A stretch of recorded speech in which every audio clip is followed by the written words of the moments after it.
They played the video at my 50th anniversary party. My daughter stood beside the projector with tissues in her hand, already crying. "Dad, we made something special for you." The screen lit up with photos of Martha and me.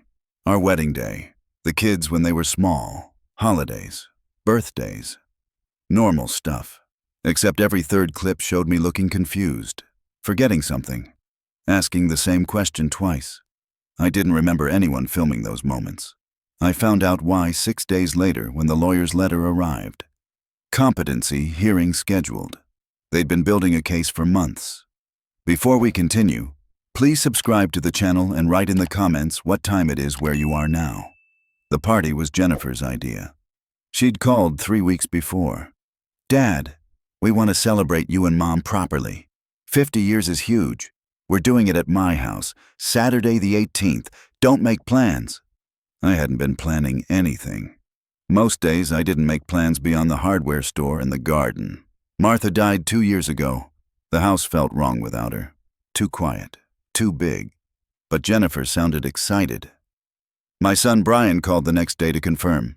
"We're all coming, Dad. Even Aunt Louise. Jennifer's handling everything. Just show up." Show up. That's what I did. Wore the suit Martha bought me for our 45th. Still fit. She'd always said I was too stubborn to let my waistline go. Jennifer's house looked different. She'd rented chairs, set up tables in the backyard, white tablecloths, flowers, maybe 60 people there, family, neighbors I hadn't seen in years. Carol from next door waved from near the dessert table. "Thomas!" Jennifer hugged me at the door, held on a little too long. "I'm so glad you're here. Come in. Everyone's been asking about you." Her husband Brad took my coat, didn't meet my eyes, just hung it up and walked away. The party was fine.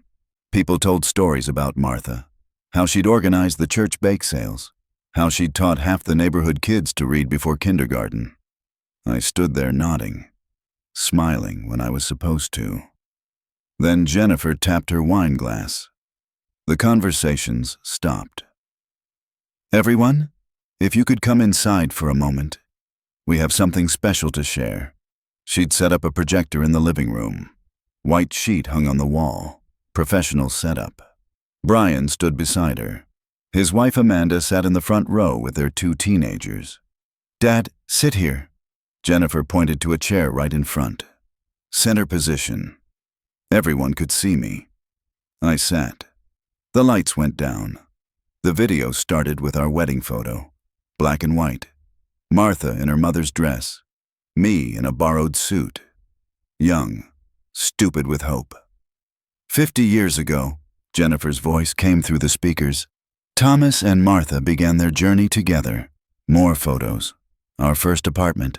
Me holding Jennifer as a baby. Brian learning to ride a bike. Martha in the garden. Christmas mornings. Summer vacations to the lake. Normal stuff. Sweet. Made my chest tight. Then the tone shifted. A clip of me at last, Thanksgiving. I was asking Brian something. "What time is dinner?" He answered. Then, 30 seconds later in the video, I asked again. "What time did you say we're eating?" Jennifer's voice off camera. "Dad, Brian just told you, 5 o'clock. The video cut to me at the grocery store. I was standing in the cereal aisle looking confused. The camera was far away, filmed on someone's phone. I was checking my list, normal. But the way it was edited, I looked lost, disoriented. Another clip, me asking where I'd put my keys. Jennifer handing them to me. "They're right here, Dad, where you left them." Then me at Brian's house, asking if Martha was coming. "When's your mother getting here?" Long silence in the video. Brian's face, sad. "Dad, Mom passed away 2 years ago." I remembered that moment. I'd been joking. Dark humor. The kind you use when grief sits in your throat. I'd said it with a bitter laugh, but they'd edited out the laugh. Just left the question and the silence. The video went on. 8 minutes of carefully selected moments. Me forgetting, repeating, looking confused. Interspersed with old photos of Martha and me happy. The contrast was deliberate. The final image was our 50th anniversary photo. The one Jennifer had insisted we take 3 months ago. Me standing alone where Martha should have been, looking old, tired, lost. The screen went black. Someone was crying. Aunt Louise, probably. I heard her blow her nose. The lights came up. Every person in that room was looking at me with the same expression. Pity, concern, sadness. Jennifer was crying. "We love you so much, Dad. We just want you to know we're here for you." I stood up. My hands weren't shaking. That surprised me later. "That was very nice. Thank you." I walked out, got my coat from the closet, drove home. Nobody followed me. Nobody called that night. The letter arrived the following Friday. Law Offices of Morrison and Associates. Thick envelope. I opened it at the kitchen table. Same table where Martha and I had eaten breakfast for 43 years, since we bought this house. Notice of competency hearing. Jennifer Sullivan and Brian Sullivan, petitioners, are seeking conservatorship of Thomas Sullivan, citing evidence of diminished capacity and inability to manage his own affairs. The hearing was scheduled for 3 weeks out. They'd attached a petition, 12 pages. I read every word. They claimed I was forgetting to pay bills. I'd paid every bill on time for 50 years, auto pay now for most of them. They claimed I was leaving the stove on.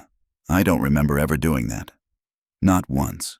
They claimed I'd gotten lost driving to Brian's house.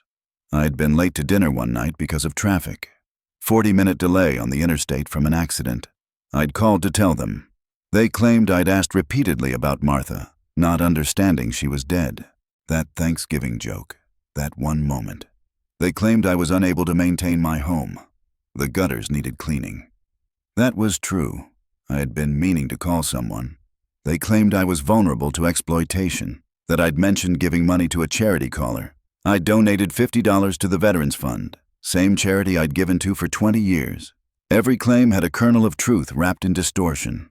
The video was listed as evidence. Exhibit A, video documentation of memory loss and confusion, compiled from family gatherings over the past 8 months. 8 months. They'd been filming me for 8 months. I sat there with the letter in my hand. Coffee going cold beside me. The heater rattled. Same heater I'd installed in 1987. They wanted control of my assets. The petition spelled it out. Management of respondents' financial affairs, real property, and medical decisions. This house was worth $420,000, paid off in 2009. I had $340,000 in savings and retirement accounts. Martha's life insurance. My pension, Social Security, $760,000 total, give or take. That's what this was about.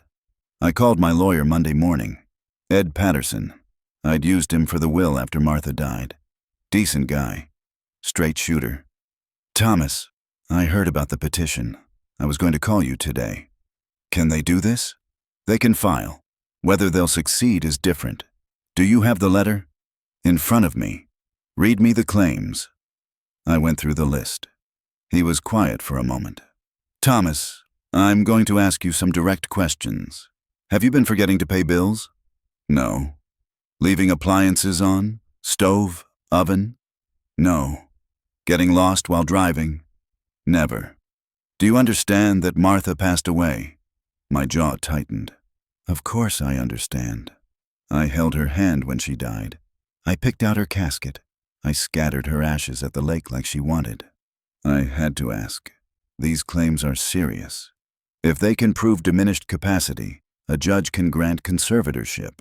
You'd lose control of your finances, your medical decisions, where you live. What do I do? First, we get you evaluated by a neurologist. Cognitive function test, memory, reasoning. If you're competent, and I believe you are, we'll have documentation. Second, we respond to every claim in their petition with evidence. Third, we show up at that hearing ready to fight. How much will this cost? Retainer is $5,000. Depending on how hard they fight, could be 15 to 20 total. I'd spent less fighting Martha's medical bills. Do it. The cognitive evaluation was Wednesday. Dr. Sarah Chen's office in a medical building downtown. She was younger than I expected, maybe 40. Calm voice, professional. She asked me to remember 3 words. Apple, table, penny. Then asked me other questions for 10 minutes. Where was I born? What year? Who's the president? Count backward from 100 by sevens. Then she asked me to recall the 3 words. Apple, table, penny. She had me draw a clock showing 2:45, copy a geometric pattern, spell world backward. The test took 90 minutes. She didn't tell me how I did. I'll send the report to Mr. Patterson by Friday. The results will be included in your court file. I drove home, hands steady on the wheel. I'd lived in this town for 43 years. I knew every street. Jennifer called Thursday night. I was in the garage, working on the workbench Martha had asked me to build before she got sick. Never finished it. Seemed like time. I let it ring. She left a voicemail. Dad, we need to talk about the hearing. This isn't about punishing you. We're worried. The video showed us things we'd been trying to ignore.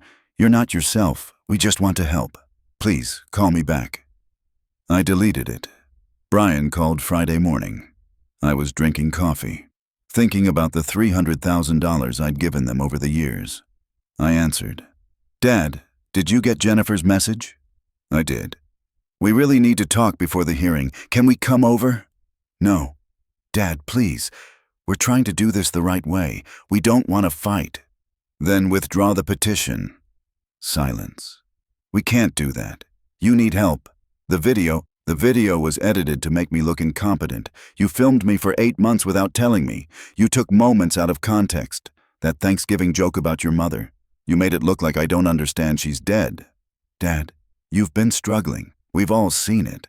This isn't just about 1 or 2 moments. I've been grieving. That's not the same as incompetent. The bills you forgot. I haven't forgotten a bill in 50 years. Everything's on autopay. Check with the bank. The stove. I've never left the stove on. Not once. If you're claiming I did, show me evidence. His voice changed, harder. We have the video, Dad. We have documentation. The judge is going to see that you can't take care of yourself. Then I'll see you in court. I hung up. My hands were shaking now. I set the phone down, stared at it. They were going to fight. Really fight. Ed called that afternoon. Got the cognitive eval results. You scored 29 out of 30 on the MoCA. That's the Montreal Cognitive Assessment. Normal score is 26 or higher. You're perfect. No signs of dementia, memory loss, or impaired reasoning. Something loosened in my chest. That helps us. That wins us the case if the judge pays attention. I'm drafting our response now. We'll include the eval, your bank statements showing bills paid on time, your driving record, character references. Do you have anyone who can testify you're competent? I thought about it. Carol next door. We've been neighbors for 20 years. She sees me every day practically. Perfect. Anyone else? Bill Henderson. We served in Vietnam together. We have coffee twice a week. I'll contact them. Thomas, one more thing. Do you know why they're doing this now? Has something changed recently? I'd been thinking about that. I told Jennifer 2 months ago I was updating my will. She asked about it. I said I was leaving the house and half my savings to the church. Martha's wish. We talked about it before she died. Jennifer got quiet, asked if I was sure. I said yes. Ed was silent for a beat. How much are we talking? The house is worth $420. Savings are about $340, so $400,000 to the church. And the other half of your savings? Split between Jennifer and Brian, $170,000 each. They'd get more if they controlled your assets as conservators. The word hung there. Ugly. You think this is about money? I think the timing is interesting. You told them about the will change, and 2 months later they file for conservatorship. If they control your assets, they control whether you can change that will. I closed my eyes, felt it in my chest. The heater rattled. These are my kids, Ed. I know. I'm sorry. The calls started coming every day after that. Jennifer left voicemails. Dad, please talk to us. We can work this out without court. We're not the enemy. Brian sent texts. This is about your safety. Why won't you see that? Amanda, Brian's wife, called from her number. I didn't know she had my number. Thomas, Brian's devastated. He's trying to help you. Please don't shut him out. I didn't respond to any of them. Carol came over Saturday morning, knocked on the door. I was in the kitchen. Thomas, you okay? Haven't seen you outside in a few days. I let her in, poured her coffee in one of Martha's cups, the white ones with blue trim. Jennifer and Brian are trying to take control of my finances. Conservatorship. They're claiming I'm incompetent. Carol's face went hard. She was 72, retired teacher, sharp as they come. That's insane. You're fine. They made a video, edited clips of me forgetting things or looking confused, showed it at my anniversary party. Everyone saw it. I was there. I saw the video. It seemed odd, too focused on the negative. I thought maybe they were just bad at editing. She paused. This was planned? For 8 months, apparently. What do you need? My lawyer might call you. Character witness. Someone who sees me regularly and can say I'm competent. Absolutely. Anything. We drank coffee. She told me about her daughter visiting from Portland. Normal conversation. It felt good. After she left, I went through my records. Files in the office. Martha had kept everything organized. I had maintained the system after she died. Auto pay receipts for every utility. Internet, power, water, phone. Paid on time. Never late. Bank statements. Regular deposits from my pension and Social Security. Regular withdrawals for groceries, gas, maintenance. Nothing unusual. No evidence of confusion or mismanagement. Medical records. Annual checkups. Blood pressure a little high but controlled with. Medication. Cholesterol fine. No cognitive concerns noted by my doctor. Driving record, clean, no accidents, no tickets in 12 years. I made copies of everything, put them in a folder for Ed. Then I pulled out the financial records, the ones I hadn't looked at in a while. Started with Jennifer. Down payment on her house, $68,000, June 2015. She'd needed help. Brad's credit was terrible from a business bankruptcy. They couldn't qualify for a loan without a bigger down payment. Wedding, $32,000, August 2008. Martha and I had paid for most of it. Jennifer wanted a big celebration. We'd wanted her to be happy. Her car, $15,000, March 2019. She'd totaled her old one. Insurance didn't cover replacement. She had 2 kids and needed reliable transportation. The business loan, $25,000, November 2016. Brad had a sure-thing opportunity. Franchise coffee shop. Closed after 14 months. Then the smaller stuff. Monthly transfers that added up. $600 here for car repairs. $800 there for medical bills. $450 for new appliances when theirs broke. $12,200 for the kids' summer camp. I went through 3 years of bank statements. Highlighted every transfer to Jennifer's account. $187,000 total. Brian was next. His down payment, $52,000, April 2012. Same situation. Needed help qualifying. His business startup, $40,000, September 2014. Tech consulting. Still operating but barely profitable according to him. His daughter's college, $28,000. We'd helped with freshman and sophomore year before Martha got sick. Car loan payoff, $18,000, January 2018. He'd been underwater on a lease. Monthly help. Same pattern as Jennifer. Amanda texted regularly. Needed $400 for this, $650 for that. We'd rarely said no. 3 years of statements, $164,000 total. Combined, $351,000, not counting the early years, not counting the cash we'd given for birthdays and holidays, not counting the groceries we'd bought when we watched the grandkids. I sat there with the spreadsheet I'd built. Numbers glowing on the screen. They'd gotten more than the inheritance they were trying to take. And now they wanted control of the rest. Monday morning, I got an email from Amanda. Subject: Please read.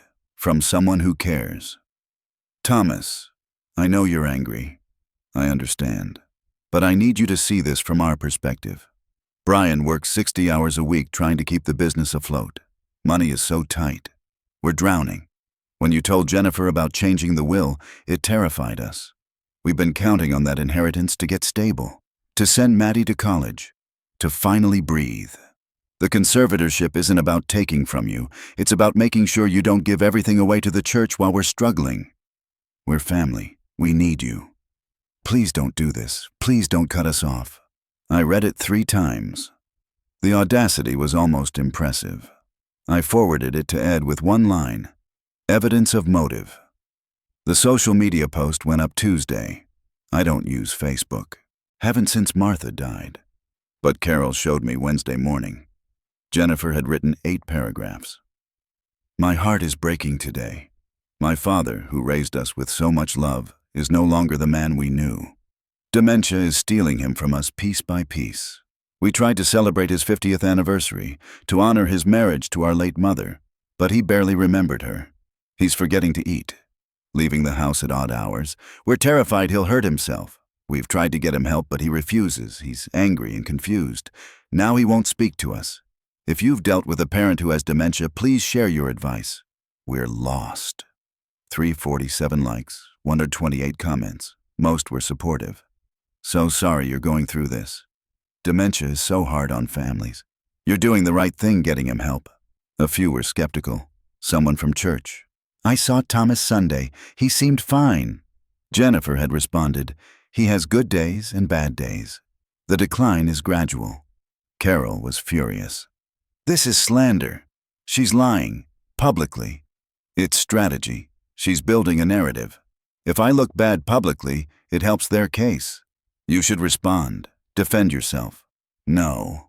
Anything I say will be used as evidence I'm paranoid or unstable. Ed says stay silent. But it hurt. Seeing my name attached to lies. Seeing people I'd known for years believing I was losing my mind. The preliminary hearing was Friday. Courthouse downtown. Ed met me in the lobby. They'll present their case. We'll present ours. Judge will decide if there's enough evidence to proceed to a full hearing. If we're lucky, he dismisses it today. Jennifer and Brian were there with their lawyer. Woman in her 50s. Expensive suit. Morrison from the letterhead. Jennifer looked tired. Brian wouldn't meet my eyes. We went into the courtroom. Judge Brennan presiding. Man in his 60s. Reading glasses. Stern expression. Morrison went first. Your Honor, petitioners are seeking conservatorship due to serious concerns about respondent's cognitive decline and ability to manage his affairs. We have video evidence compiled over 8 months showing clear memory loss, confusion, and inability to care for himself. She played clips from the video. The Thanksgiving moment. Me in the grocery store. Me asking about my keys. Additionally, respondent has made statements about substantially altering his estate plan in ways that suggest impaired judgment. He's planning to donate the majority of his assets, over $400,000, to his church, leaving his children with minimal inheritance despite their financial struggles. Judge Brennan looked at me. Mr. Sullivan, is that accurate? You're planning to donate a substantial portion of your estate. I stood. Yes, Your Honor, my late wife and I discussed it. We wanted to support the church that supported us for 40 years. And your children oppose this? Apparently. Morrison jumped in. Your Honor, this demonstrates the exact concern we have. Respondent is making financial decisions that don't align with his previous values or his family's needs. Combined with the documented cognitive decline, we believe he's vulnerable and requires protection. Ed stood. Your Honor, if I may, we have extensive evidence that Mr. Sullivan is fully competent. He submitted the cognitive evaluation, bank statements, bills paid on time, driving record, character statements from Carol and Bill. Mr. Sullivan scored 29 out of 30 on a standardized cognitive assessment. He manages his finances independently and appropriately. He maintains his home. He drives safely. The video evidence presented by petitioners is selectively edited to misrepresent normal behavior as confusion. He played a longer clip. The Thanksgiving moment with audio restored. My bitter laugh, clearly audible. When's your mother getting here? Oh wait, she's dead. Dark humor, Brian. Sorry. The context changed everything. The petitioners have been financially dependent on Mr. Sullivan for years. He's given them over $350,000. Now that he's planning to redirect his estate according to his and his late wife's wishes, they're seeking control of his assets through conservatorship. This is financial elder abuse disguised as concern. Morrison stood quickly. Your Honor, that's inflammatory and inappropriate. My clients love their father. They're trying to protect him from making decisions they don't like, Ed said. Judge Brennan held up his hand. Enough. I'll review the evidence and issue a ruling by next Friday. We're adjourned. I walked out of the courthouse. Jennifer was waiting by the door.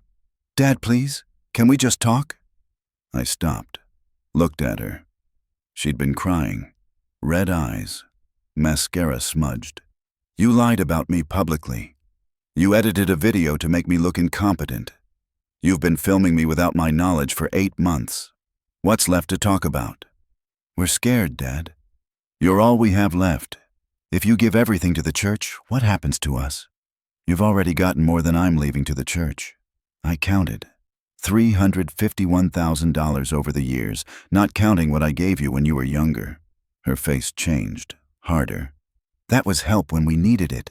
You're our father. That's what parents do. And now I'm making a decision about my money. That's what adults do. It's not fair. Those 3 words. Like she was 8 years old again, complaining that Brian got a bigger slice of cake. You're 46, Jennifer. You have a job, a house, a husband who works. You're not entitled to my money. Mom would be ashamed of you. My jaw tightened, hands curled into fists at my sides. Your mother and I talked about this before she died. She wanted the money to go to the church. I'm honoring her wishes. If you have a problem with that, take it up with her grave.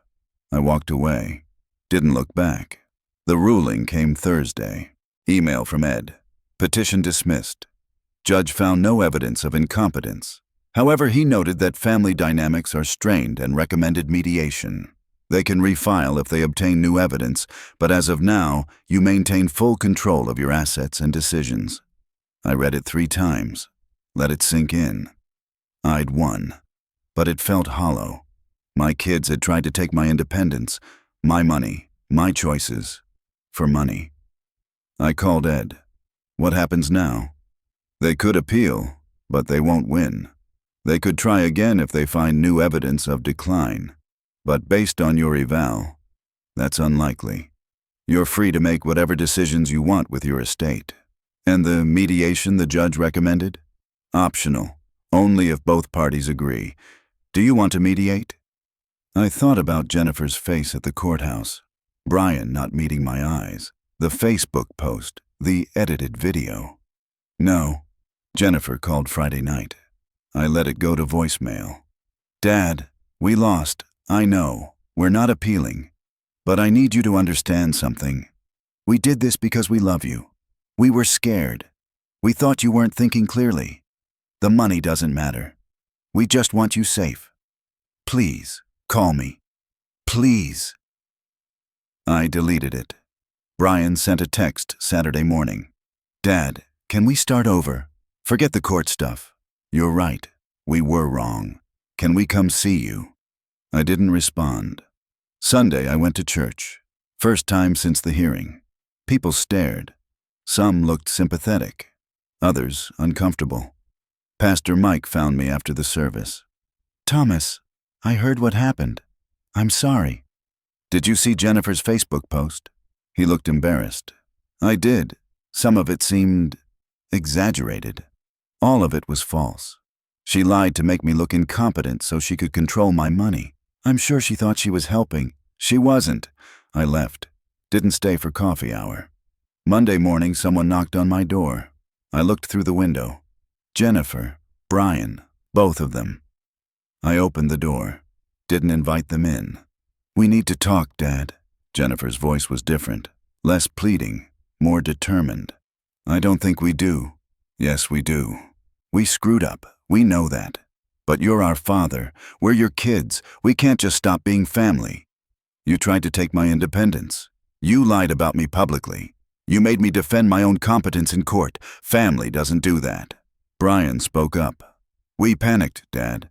We thought we were losing you like we lost Mom. We made bad decisions, but we love you. That has to count for something. I looked at them. My kids. Jennifer had my eyes. Brian had Martha's smile. They'd tried to destroy me to get my money. I'm changing my will. Everything goes to the church except $50,000 each for you. That's generous considering what you've already gotten.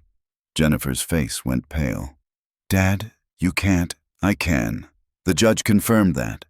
I'm also removing both of you as my power of attorney and healthcare proxy. Carol's taking over. You'll get notified when I die. That's the extent of our relationship now.